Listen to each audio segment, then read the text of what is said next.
नमस्कार, मैं doctor Anita Mathur, department of geography, BSR government arts college Alwar, BA part third क्या जो फर्स्ट पेपर है एशिया का भूगोल।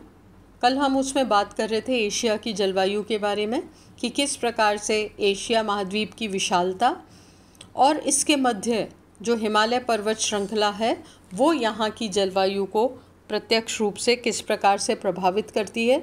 एक तरह से वो एक डिसाइडिंग फैक्टर है कि यहाँ की जलवायु किस प्रकार की होगी और वो ही डिसाइडिंग फैक्टर है कि किस प्रकार की तापमान और वायुदाब की स्थिति होगी।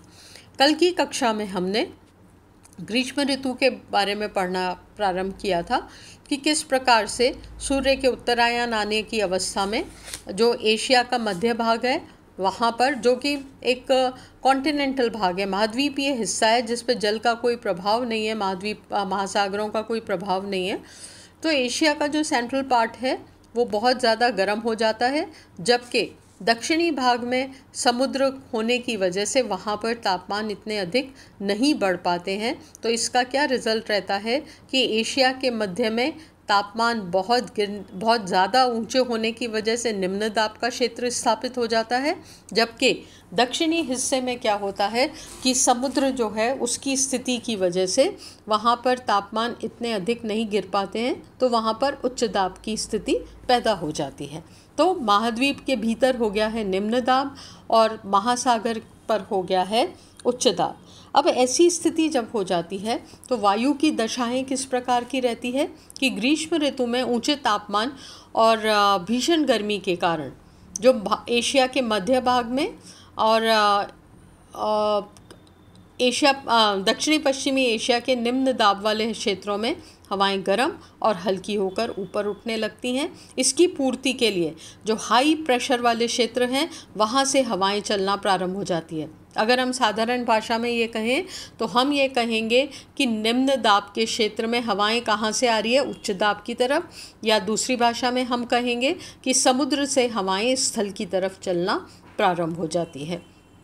तो इस प्रकार ग्रीष्म ऋतु में महाद्वीपीय स्थल के निम्न दाब के केंद्रों से सामुद्रिक उच्च दाब के केंद्र की ओर सामूहिक उच्च दाब के केंद्र से हवाएं चलना प्रारंभ हो जाती है।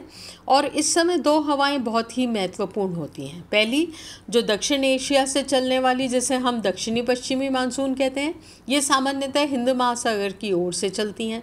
दूसरी पूर्वी एशिया से चलने वाली हवाएं, जिसे हम दक्षिणी पूर्वी मानसून कहते हैं, ये सामान्यतया प्रशांत महासागर की ओर चलती हैं और ये हवाएं मौसम के हिसाब से चलती हैं, इसलिए हम इसे मानसूनी हवाएं कहते हैं।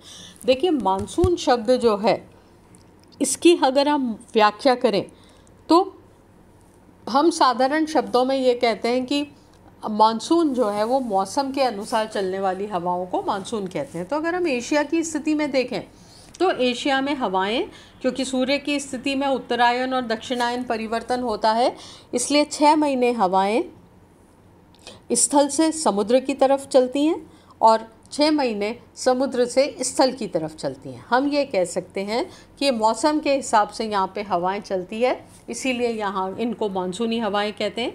और हम बहुत मोटे शब्दों में हम ये मानते हैं कि एशिया में मानसूनी जलवायु पाया जाता है, तो उसका ये वाला फैक्टर है।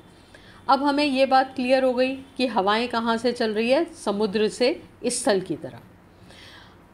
जब ग्रीष्म ऋतु की हवा की दिशा में हमने ये देख लिया कि ये हवाएं जल से स्थल की तरफ चल रही हैं, तो ये हवाएं डेफिनेटली इनमें जल की मात्रा होगी, क्योंकि ये पानी के ऊपर से बह के आ रही हैं और ये हवाएं अपने आप में जल को समाहित कर लेती हैं। तो ग्रीष्मकालीन मानसून जब समुद्र को पार करके एशिया महाद्वीप में प्रवेश करता है तो यहाँ पर वर्षा प्रारंभ हो जाती है और इस समय एशिया महाद्वीप का अधिकांश वर्षा भाग जो है वो वर्षा इस पे व्याप्त हो जाती है और टोटल जो एशिया में बारिश होती है उसका लगभग 85% जो हिस्सा है वो इसी समय होता है और मतलब अधिकांश वर्षा जो है 85% वर्षा जो है वो इसी काल में, वर्षा काल में हो जाती है। और ये हवाओं के लिए जो फैक्टर रिस्पॉन्सिबल होता है वो मानसूनी हवाएं होती है। एशिया में प्रवेश करने के बाद ये हवाएं उच्च पर्वत श्रेणियों से टकराकर अधिक वर्षा करती हैं और इसमें एशिया का कुछ पर्वतीय भाग ऐसा है जो सर्वाधिक वर्षा प्राप्त करता है। भारत के मेघालय के पर्वतीय भागों में, जिसे हम संसार का सबसे अधिक वर्षा प्राप्त करने वाला भाग कहते हैं, जिसे हम चेरापूंजी या सासाराम या मोनिसराम का जो क्षेत्र है, जहाँ ग्रीष्मकाल मानसून के द्वारा होने वाली जो वर्षा है वो करीब करीब 1100 सेंटीमीटर तक होती है। आप इसकी क्वांटिटी देखिए कि 1100 सेंटीमीटर वर्षा यहाँ पर लगभग और एवरेज होती है। दक्षिण पूर्वी चीन, Cambodia, Laos, Vietnam, Malaysia, Indonesia, Thailand, Myanmar, Bharat का पश्चिमी घाट, बंगाल, असम, यहाँ पे जो वर्षा का औसत है वो लगभग 250 सेंटीमीटर के लगभग रहता है। और एशिया का यह भाग ग्रीष्मकालीन उष्ण कटिबंधीय चक्रवातों के द्वारा भी वर्षा प्राप्त करता है। ये चक्रवात तूफान के रूप में आते हैं, घनघोर वर्षा करते हैं, बहुत हवा की स्पीड बहुत तेज़ होती है और दक्षिणी पूर्वी एशिया का समुद्री तटीय भाग इन चक्रवातों से ग्रीष्म और पतझड़ ऋतुओं में भी वर्षा प्राप्त करता है। अगर हम मानचित्र में चीन के दक्षिणी पूर्वी तट पर देखें तो वहाँ पे टाइफून नामक एक चक्रवात की प्रधानता रहती है और ये जो चक्रवात होता है ये बहुत पावरफुल होता है। इसमें हवा की जो गति है वो बहुत तेज़ होती है, तो ये कभी कभी एक विध्वंसक के रूप में भी हमारे सामने आता है और इसके द्वारा वर्षा भी अच्छी मात्रा में होती है। एशिया के मध्य का जो भाग है वहाँ उच्च पर्वत श्रेणियाँ इन आर्द्र हवाओं को रोक देती है। हम ये मानते हैं कि इन जो पर्वत हैं इनकी ऊंचाई इतनी अधिक है कि हवाएं इनको पार करके आगे के भागों में नहीं जा पाती है। इसलिए एशिया का मध्य और दक्षिणी पश्चिमी जो भाग है वो इन हवाओं से वंचित रह जाता है और यहाँ पर कुछ क्षेत्रों में वर्षा का जो औसत है वो 25 सेंटीमीटर से भी कम रहता है। तो ये हमने पढ़ी ग्रीष्म ऋतु की दशाएं और हमें ये समझ में आ गया कि किस प्रकार से वायुदाब जो है वो एक डिसाइडिंग फैक्टर होता है और वो डिसाइडिंग फैक्टर ये डिसाइड करता है कि एशिया में सुस्पष्ट ऋतुएं पाई जाती है। मानसूनी हवाएं हैं जो 6 महीने स्थल से समुद्र और समुद्र से स्थल चलती है और इसी से यहाँ पे तापमान और वर्षा की स्थिति जो है वो हमारे सामने क्लियर होती है। अब हम बात करते हैं शीत ऋतु की दशाएं। तो ये जो शीत ऋतु है ये अक्टूबर के महीने से शुरू होती है और लगभग ये फरवरी मार्च तक इसकी स्थिति आपको देखने को मिलती है। सितंबर के बाद सूर्य की जो किरणें हैं वो मकर रेखा की ओर दक्षिणायन की तरफ जाने लग जाता है सूरज और दिसंबर माह में सूर्य की किरणें मकर रेखा पर लंबवत पड़ती है। इससे एशिया का जो उत्तरी भाग है और मध्य भाग है वो सूर्य की किरणों से वंचित रह जाता है। अब जब सूर्य की किरणों से वंचित रह जाएगा तो डेफिनेटली तापमान गिर जाएंगे। तापमान गिर जाने की वजह से क्या होता है कि उच्च दाब की स्थिति पैदा हो जाती है। जो ये एशिया के अत्यधिक ठंडे भाग हो जाते हैं। इसके अतिरिक्त एशिया की मध्यवर्ती और जो उच्च पर्वत श्रेणियाँ हैं वो समुद्री हवाएं इस भाग तक नहीं पहुंच पाती हैं। उत्तरी ध्रुव से चलने वाली हवाएं जो कि बहुत ठंडी और बर्फीली होती हैं एशिया के इस उत्तरी और मध्य भाग को और भी ज़्यादा ठंडा कर देती है और इससे तापमान गिर जाता है। जनवरी माह में 0 डिग्री की समताप रेखा जो एशिया में अनातोलिया का पठार है, अगर आप मैप में देखेंगे तो आपको दिखेगा ईरान के क्षेत्र में, उससे होती हुई हिमालय पर्वत की श्रेणियों के साथ साथ गुजरती हुई चीन के मध्य में होती हुई जापान के उत्तर तक चली जाती है। इस समय इस रेखा के उत्तर में स्थित एशिया का समस्त भाग बहुत ठंडा हो जाता है और हिमांक से नीचे गिर जाता है और साइबेरिया के कुछ क्षेत्रों में तापमान या वर्खोयानस का नाम हमने देखा था -50 डिग्री से भी नीचे गिर जाता है। दक्षिणी और दक्षिणी पूर्वी एशिया में इस समय तापमान अधिक होता है। क्यों अधिक होता है? क्योंकि यह भाग भूमध्य रेखा के निकट है। 27 डिग्री सेंटीग्रेड की समताप रेखा श्रीलंका और पूर्वी द्वीप समूह से होकर गुजरती है।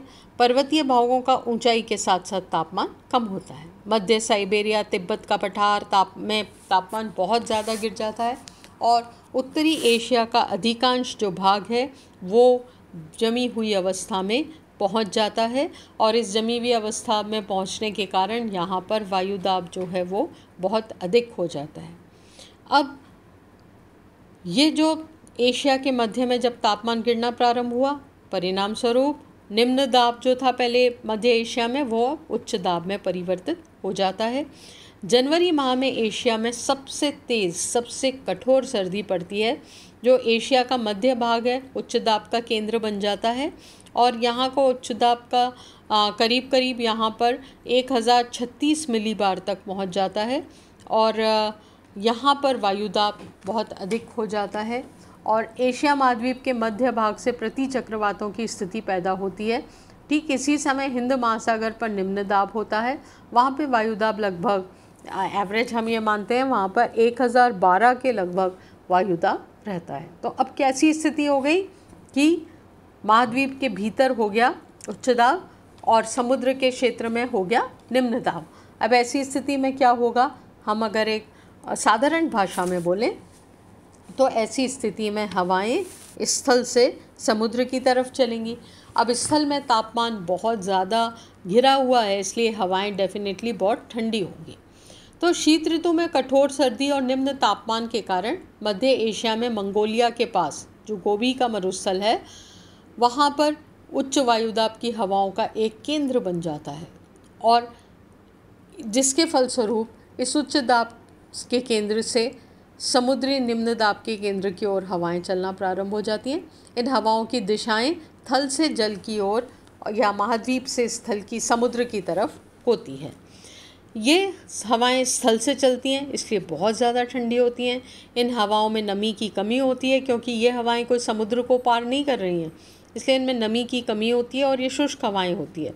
अत्यंत ठंडी होती हैं, जहाँ भी प्रविष्ट होती हैं तापमान को बिल्कुल गिरा देती हैं, कुछ भागों में बर्फ़ जमा देती हैं और हम ये कहते हैं कोल्ड वेव आ गई। ये कोल्ड वेव क्या है, ये वही उत्तर से आने वाली हवाएं हैं और मध्यवर्ती पर्वतक्रम जो है इन श्रेणियों को पार नहीं करने देता है। हम ये मानते हैं अगर हम भारत में रह रहे हैं और हम ये मानते हैं अगर हिमालय पर्वत नहीं होता ये हवाएं हम तक सीधी पहुंचती तो उत्तरी भारत भी 6 महीने जमी हुई अवस्था में रहता। पर हिमालय पर्वतक्रम इस प्रकार का है कि ये मात्र 10% हवाएं हमारे तक पहुंचने देता है, ठंडी हवाएं। उसकी वजह से भी यहाँ पर इतनी ज़्यादा ठंड का मौसम रहता है। तो ये जो मध्यवर्ती पर्वत उच्च श्रेणियाँ हैं ये हवाओं को पार नहीं कर पाती, इसलिए भारत पाकिस्तान में तापमान इतने अधिक नहीं गिर पाते जितने कि चीन में गिर जाते हैं। चीन से इन पर्वत श्रेणियों का उनको कोई फ़ायदा नहीं है, वहाँ पे तापमान बहुत ज़्यादा गिर जाते हैं और ये स्थिति जो होती है वो शीत ऋतु की स्थिति यहाँ पर हो जाती है। तो आप ये देखिए कि ये जो क्रम है ये करीब करीब मार्च एंड तक चलता है।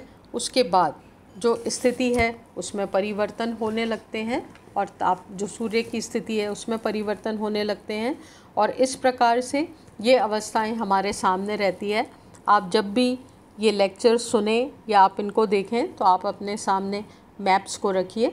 जो मैप वायुदाब की स्थिति को, हवाओं के डायरेक्शंस को बता रहे हैं, उससे आपको ये सारी चीज़ें समझने में बहुत सहूलियत होगी और हवाओं की दिशा, गति, वो सब आपको मानचित्र को देखते ही क्लियर हो जाएगा। तो मोटे तौर पर हमने अभी तक शीत और ग्रीष्म ऋतु की परिस्थितियाँ देखी और किस प्रकार से देखा कि ये मानसूनी प्रभाव है। क्यों मानसूनी प्रभाव है? क्योंकि हवाएं 6 महीने स्थल से समुद्र और 6 महीने समुद्र से स्थल की तरफ चल रही हैं, इसलिए इस प्रकार की स्थिति यहाँ पे पाई जाती है। हिमालय पर्वत एक बहुत बड़ा डिसाइडिंग फैक्टर है क्योंकि ये बहुत ज़्यादा जो कोल्ड वेव है, हवाएं हैं, उसका मात्र 10% हिस्सा ही एशिया महाद्वीप में भारत और पाकिस्तान के क्षेत्र में प्रविष्ट होने दे रहा है। उससे यहाँ पर इतनी ठंड पड़ती है। अगर ये पर्वत नहीं होते तो यहाँ की एशिया के इन भागों की जलवायु बहुत डिफरेंट होती। पर हम ये मानते हैं कि ये हमारी बहुत बड़ी रक्षा कर रहा है उन हवाओं से। तो इस प्रकार से हमने ये देखा कि ग्रीष्म और शीत ऋतु में किस प्रकार की स्थिति देख रहती है।